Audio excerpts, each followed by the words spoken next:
اسے کہے گا جی میں اتنے نہیں کرنا لیکن میرا پیو ڈنڈا چاہی کھلوتا میں کی کراں. یہ زیادتی اور ظلم ہے. اور کہیں بچے تو آواز اٹھا لیتے ہیں, بچیاں تو بول نہیں سکتی, گھٹ گھٹ کے مر جاتی ہیں. کوئی ماں باپ یہ سلیقہ نہیں رکھتا بیٹی یہ تیرا رشتہ آیا ہے ہم کر دیں, تیری پسند ہے ہم کر دیں. صرف بچیوں کو بتایا جاتا ہے, بتانے کی تکلیف بھی گوارا نہیں ہوتی. بس بھائی ہو گیا تیرا. ہمارے فیملی ٹرم بہت ذمہ دارہ فیملی, وہ بھی ہم ایک بچی کا فون ہے مجھے, ہمارا بہت پرانا تعلق گھر جیسا. مولانا مجھے اتنی تعلیم دلوائی, اتنے اعلیٰ کالج میں پڑھایا اور مجھے فون آیا کہ تیرا اسی رشتہ کر چھڑیا, بس اتھے کر چھڑیا تو فلانی تاریخ نو تیرا نکاح ہے. تو میں اس پر بھی راضی تھی لیکن اتنا تو دیکھ لیتے کہ انسان بھی ہے کہ نہیں. ایک شرابی سے مجھے باندھ دیا, آج میری زندگی عذاب بنی ہوئی ہے. چلو جہاں اپنی مرضی پوری کرتے کرتے بس ایسی گھر تو باہر نہیں کرنا, گھرج کرنا ہے تو گھر شرابی تو سوا ہے کوئی نہیں, لہذا اتھے ہی کرنا ہے. یہ قوم کا بت توڑو, یہاں جی صرف ارائیاں کرنا ہے, اسی صرف راجپوتاں کرنا ہے, اسی شیخ ہیں جیسی شیخان اسی باہر کدی رشتہ نہیں کیتا. ٹھیک ہے اپنے قوم میں کرو, اچھی بات ہے. اگر جوڑ نہیں تو اللہ کے واسطے باہر نکلو. اگر آپ کی بیٹی تیار نہیں تو اللہ کے واسطے ذبح مت کرو. یہ ظلم ہے, یہ زیادتی ہے. قبول لڑکی کرتی ہے نا کہ ابا, قبول لڑکا کرتا ہے نا کہ ابا. یہ اختیار تو شریعت بچے کو دے رہی, بچی کو دے رہی کہ میں نے قبول کیا, کہے گی تو نکاح. وہ کہتا ہے میں نے قبول نہیں کیا, اب تو نہیں ہوگا. میرا گاؤں راوی کے کنارے ہے, کتنی بچیاں ذبح کر کے ڈال دی گئی راوی میں. اپنی مرضی دی شادی کیتی ہے نا, بس ٹھیک ہے ذبح کر دیا. ساری زندگی بیٹے زنا کرتے ہیں تو کہو جی چھوڑ چھکرن کر دے رہ جاندے ہیں. بیٹی پر شک پڑ جائے تو ذبح کر دیتے. ہائے ہائے ہائے ہائے. میرے نبی نے آخری خطبے میں بیٹوں کے لیے نصیحت نہیں فرمائی تھی, عورت کے لیے نصیحت. تمہیں عورتوں کے بارے میں نصیحت کر کے جا رہا ہوں, آخری خطبہ تمہیں عورتوں کے بارے میں نصیحت کر کے جا رہا ہوں. ایسی درد بھری داستانیں میں جانتا ہوں, میرے دائیں بائیں ہوئی ہیں, ہو رہی ہیں. ماں باپ کو کہہ رہا ہوں کہ اللہ کے واسطے ماں باپ ہونے کا غلط فائدہ مت اٹھاؤ. باجی ایتھے ہی کرنا ہے, خبر سجازی کو نہیں کرنا, اسی قوم تو باہر نہیں کرنا, کرنا ہی تھا کر, نہیں تو بیٹھے رہو. میرے اپنے خاندان میں ہم چھوٹے چھوٹے کتنی بوڑھی ہماری پتہ نہیں دادیاں نانیاں جو بھی لگ دیاں پتہ نہیں کی لگ دیاں بغیر شادی کے مر گئیں کہ قوم میں رشتہ کوئی نہیں تھا, خاندان میں رشتہ کوئی نہیں تھا. یہ ستم آج میرے دیس میں ہے. یہ بھی ظلم ہے, صرف زمین دبانا ظلم نہیں, یہ بھی ظلم ہے. رشتہ رشتہ مانگنے والے علی اور مانگا جا رہا ہے فاطمہ کا. نبیوں کے بعد سب سے عظیم جوڑی علی و فاطمہ. تو آسمان پہ طے ہو چکا ہے, علی آ کر بیٹھ جاتے ہیں, شرم کی وجہ سے بول نہیں سکتے. آپ کو تو پتہ ہے کیوں آئے. علی کیسے آئے, چپ. فرمایا فاطمہ کے رشتے کے لیے آئے ہوگے, اچھی. تو ہم نے کہا انشاءاللہ. پہلے ایک حدیث سنو. میرے نبی نے کہا میں نے جہاں شادی کی, میں نے جہاں بیٹی دی, پہلے آسمان سے وحی آئی, پھر میں نے قدم اٹھایا. اس کا مطلب ہے آسمان سے وحی آ چکی ہے, آ چکی ہے. کہ چونکہ پہلے ابو بکر نے آ کے رشتہ مانگا, آپ نے انکار کر دیا. حضرت عمر نے آ کے رشتہ مانگا, آپ نے انکار کر دیا. عبد الرحمن بن عوف نے حضرت علی سے کہا علی تو جا مانگ, تجھے نہیں انکار ہوگا. حضرت علی نے کہا میں تو بہت غریب ہوں, میرا تو گھر بھی اپنا نہیں, مجھے دے دیں گے؟ ہاں ہاں ضرور, تجھے ضرور دیں گے. تو ان کو بھیج کر خود باہر سارے کھڑے ہو گئے. تو آپ نے کہا اچھا انشاءاللہ, اور یہ کہہ کر اٹھ گئے. حضرت علی پریشان ہو کے باہر نکلے تو اب پوچھا عبد الرحمن کیا ہوا, کہ انکار ہو گیا. انہوں نے کہا کیسے؟ کہا بس کچھ نہیں کہا. کہا کچھ تو کہا، کہا انشاءاللہ کہا، تو کہا تو بس ہو گیا۔ کہ وہ کیسے؟ کہ نبی کا انشاءاللہ ہاں ہوتا ہے، یہ ہاں ہے علی، ہاں ہے۔ اچھا اب یہ انشاءاللہ کیوں کہا ہے جبکہ آسمان سے وحی آ چکی، جبریل پیغام لا چکے ہیں، اب یہ انشاءاللہ کیوں کہا ہے؟ ایک کام کرنا باقی ہے۔ اب گھر گئے، بیٹی فاطمہ علی کا رشتہ آیا ہے، کر دوں؟ ہو اس لیے نہیں ہاں کی وہاں۔ ہمارے والدین اپنی بےزتی سمجھتے ہیں بیٹی سے پوچھنا کہ دھیاں کو کوئی پوشیندہ ہے۔ ہمارے ذمہ داروں میں تو بہت ظلم ہوتا ہے،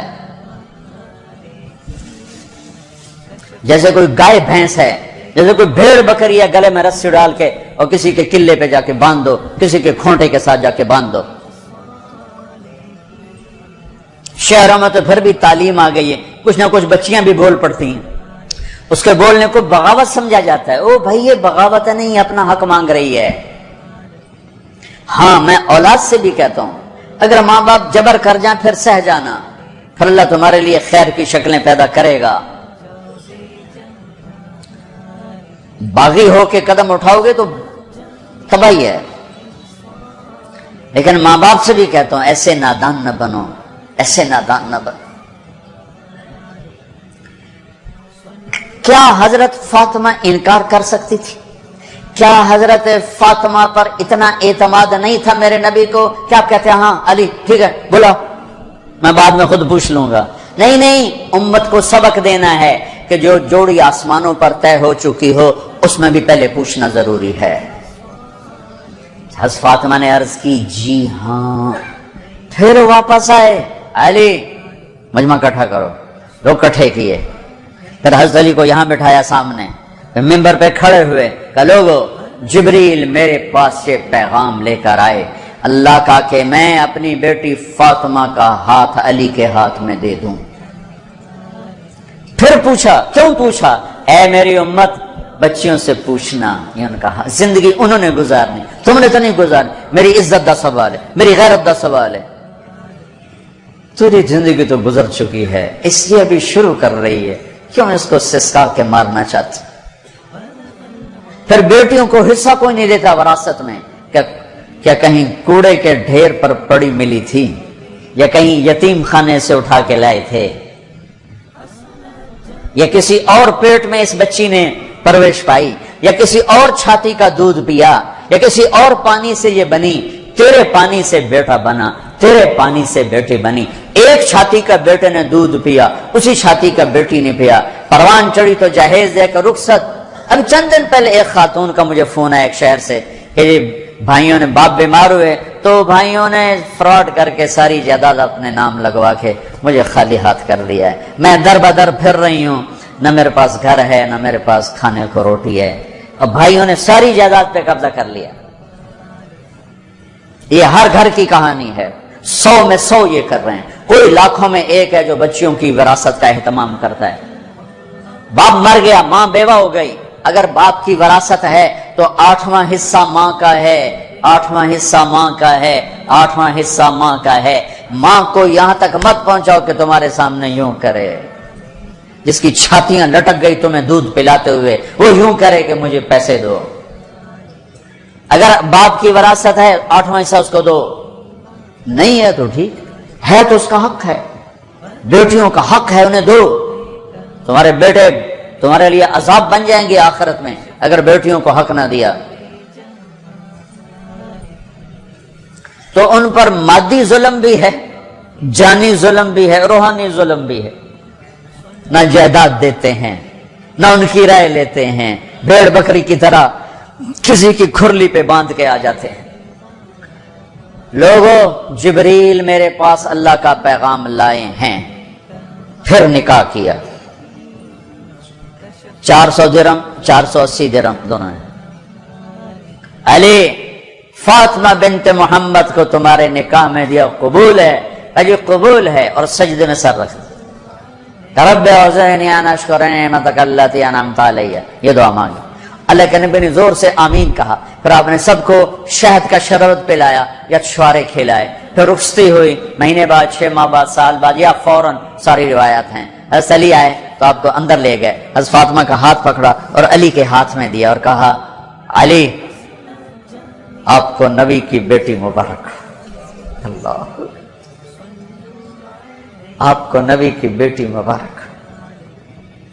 پھر فرمایا میری بیٹی، مجھے اپنے خاندان میں جو سب سے زیادہ محبوب تھا میں نے تیرا ہاتھ اس کے ہاتھ میں دیا ہے، جن کے فیصلے آسمان سے ہو چکے ہوں اور جبریل آ کے سنا رہا ہو، وہ پہلے پوچھنے جا رہے ہیں بیٹی کر دوں؟ ہماری کون سی یہ غیرت ہے، یہ کون سی عزت ہے؟ خاندان سے باہر اچھا رشتہ ملے کرو، خاندان کے اندر ملے وہ بہتر ہے وہاں کرو، لیکن اگر خاندان میں جوڑ نہیں، باہر دیکھو یہ ارائیوں کا بت توڑو، راجپوتوں کا بت توڑو، شیخ پٹھان بٹ جٹ پتہ نہیں کی کچھ بنائی پھر دن گرم مسالے، یہ بت توڑو، ان سے باہر نکلو۔ میرے نبی نے 2 بیٹیاں بنو امیہ کو دی جن سے ٹکر ٹکر ٹکر ٹکر۔ حضرت زینب کا نکاح ابو العاص بن ربیعہ بن امیہ بن عبد شمس، امیہ کے پوتے کو اپنی بڑی بیٹی دی، اور عثمان بنو امیہ میں سے 2 بیٹیاں ان کے نکاح میں دی، رقیہ ام کلثوم۔ اور جب ام کلثوم پہ انتقال کریں گے تو فرمایا اگر میری 100 بیٹیاں ہوتی تو میں 100 اور اس طرح مرتی تو میں ایک ایک کر کے عثمان کے نکاح میں دیتا۔ بنو امیہ میں بیٹیاں دی، ایک بیٹی فاطمہ اپنے گھر میں دی علی کو، اپنے خاندان میں شادی کی قریش، خاندان سے باہر برادری میں شادی کی عرب، ہلالیہ مستلق، پھر برادری سے بھی باہر یہودی نسل میں شادی کی، حضرت صفیہ بنو اسرائیل میں یہودیوں میں سے۔ اپنے نبی کو تو دیکھو کیا کیا انہوں نے، ہم اپنے نبی سے بھی آگے جا چکے ہیں۔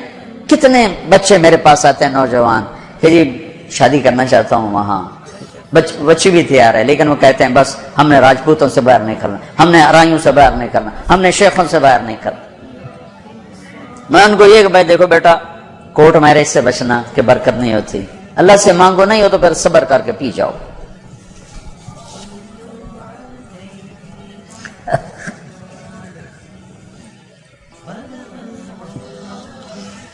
اچھا بھائی بس کریں۔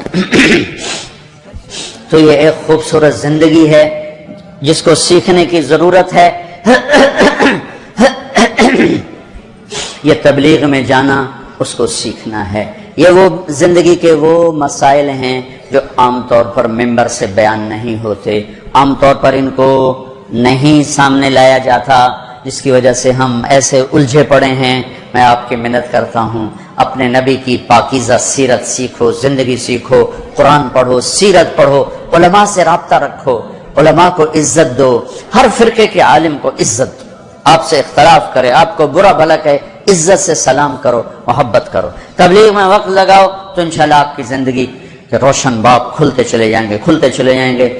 اور وہ چلا 4 مہینے کے لیے تو جس کے نصیب میں ہوگا وہ نکلے گا، لیکن ایک مطالبہ میں ہر بیان کے آخر میں کیا کرتا ہوں، وہ اب بھی کر رہا ہوں کہ ماشاءاللہ اکثر نوجوان کھڑے ہو بیٹھے ہو، پیچھے بھی گراؤنڈ میں لوگ بیٹھے ہوئے ہیں، میں آپ سب سے توبہ کی تشکیل کروانا چاہتا ہوں کہ آؤ ہم سب مل کر اجتماعی توبہ کر لیں کہ توبہ سے اللہ خوش پڑا ہوتا اور پچھلے سارے گناہ معاف ہو جاتے ہیں۔